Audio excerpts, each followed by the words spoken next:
les villes de Grand Laou et de Grand Bassam sont les plus touchées et ce phénomène se ressent par l'avancée grandissante de la mer qui a déjà détruit plusieurs villages côtiers. Véritable inquiétude pour les populations, nous avons rencontré les élèves et les acteurs du système éducatif de la ville de Grand Bassam qui réfléchissent à la question. L'avancée de la mer est une réalité dans la cité balnéaire de Grand Bassam. Kimou Kofi Martin est en classe de terminale au collège moderne de Grand Bassam. Il fréquente cet établissement depuis la classe de 6e en 2007. Il vit au quotidien la menace de la mer. Vous voyez les fers là? Il y a un derrière là-bas, voilà les deux fers. Avant c'était le pont où les Blancs venaient faire échange avec nos parents. Mais aujourd'hui, on constate que tous ces fers sont restés au milieu de l'eau. Donc c'est la mer qui a détruit tout ça. C'est la mer qui a détruit tout cela. En compagnie des proviseurs des lycées 1 et 2 de Grand Bassam, le principal du collège moderne, qui totalise 5 ans d'ancienneté dans l'établissement, fait le même constat. La mer agit véritablement sur notre environnement et pas de façon positive.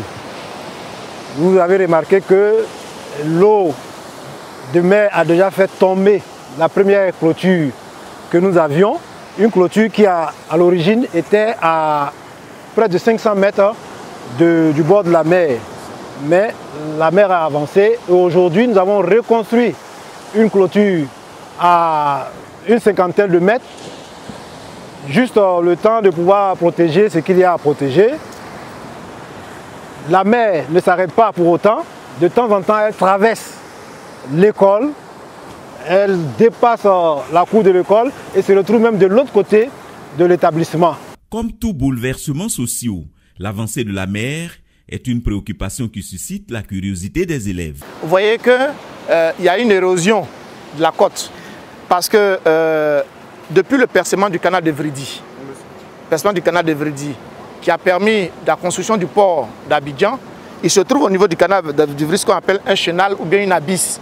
C'est un trou sans fond qui existe à ce niveau-là, qui recueille tout le sable qui vient. Et l'effet conjugué de ce trou sans fond qui est là avec l'embouchure de Grand Bassam qui est fermée, le sable qui devait venir remplir cette côte-là ne vient plus. Le sable est bloqué. Et le sable qui devait servir aussi à remblayer cette côte aussi va directement dans le trou sans fond. De sorte que si vous voyez le schéma, vous avez le canal de Vridi qui est à ce niveau-là. Les côtes qui sont situées aux alentours du canal de Vridi, ces côtes-là sont dégradées.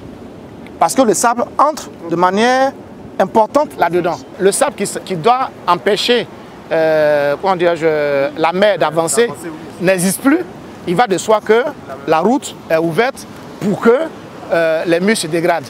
Vous voyez que si vous prenez tout le littoral, au niveau de Bassam, vous voyez, il y a des complexes hôteliers. Et vous voyez que l'activité de l'homme les samedis et les dimanches, Bassam est envahi.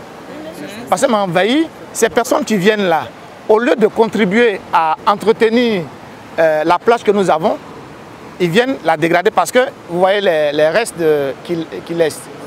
Les sachets, le plastique, les déchets et les bouteilles, c'est dangereux. Et ça ne contribue pas à préserver l'environnement que nous avons. Dans quelques années, si rien n'est fait pour pouvoir sauvegarder notre environnement, vous verrez que d'ici là, c'est tout l'habitat que nous avons sur le littoral qui va disparaître. Si vous allez au niveau de Port-Boué, entre Petit Bassam et autres, tout ce qu'il y avait comme infrastructure a disparu là-bas. Si vous partez aussi au niveau de Grand Laou, Laou est en train de disparaître parce que le littoral devient très mince. Les professeurs n'hésitent pas à entretenir les élèves par groupe pour leur permettre de comprendre le phénomène, d'en prendre conscience et de porter la sensibilisation à tous les niveaux. Monsieur, dans vos explications, vous avez dit que le réchauffement climatique avait des effets retors sur la pêche. Mais en quoi est-ce que cela a des effets négatifs sur la pêche? Les bateaux, les pseudo-bateaux, mais les pirogues qui venaient accoster au niveau de l'Azuriti, aujourd'hui, n'existent pratiquement plus. Donc l'activité est au ralenti, avance au ralenti.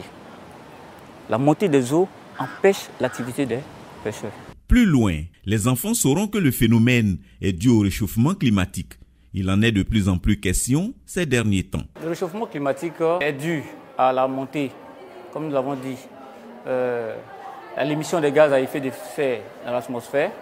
Et cela contribue à détruire la couche d'ozone et faciliter l'arrivée des rayons solaires sur les façades maritimes.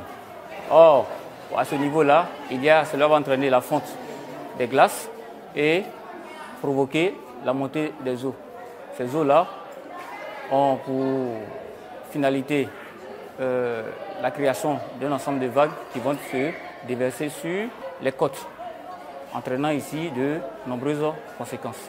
Face au phénomène de plus en plus grandissant, des acteurs du système éducatif se sont personnellement engagés dans la mise en place des clubs d'environnement et d'autres activités visant la sensibilisation tout azimut. Le réchauffement climatique, nous en faisons notre cheval de bataille. Nous sensibilisons chaque jour nos élèves pour qu'ils prennent conscience déjà à leur niveau. Nous avons un club d'environnement qui est chargé de participer, de faire le relais auprès des autres élèves. Face à ce phénomène qui menace notre école, au club environnement, nous sensibilisons nos amis élèves à ne pas dégrader l'environnement, à protéger, parce que ça commence toujours par nous d'abord. À nous de pouvoir inciter nos parents à avoir de bons comportements face à la nature. Nous sommes en plein harmattan et en plein harmattan, il pleut. Ça veut dire qu'il y a quelque chose qui ne va pas. Et ce quelque chose, il faut l'expliquer aux enfants. Il faut le leur expliquer pour que dans leurs actions de tous les jours, ils peuvent agir sur l'environnement. Donc s'ils sont sensibilisés véritablement à la chose environnementale, c'est sûr qu'au bout de quelques années, on aura gagné. Réflexion, sensibilisation, tout est mené. Mais à la vérité, la mer avance et le collège moderne de Grand Bassam vit la menace au quotidien. L'idéal serait qu'on délocalise l'établissement. Mais c'est avec un pincement au cœur que je le dis, parce que moi je suis très fier d'être au devant d'une structure qui appartient au patrimoine de l'UNESCO.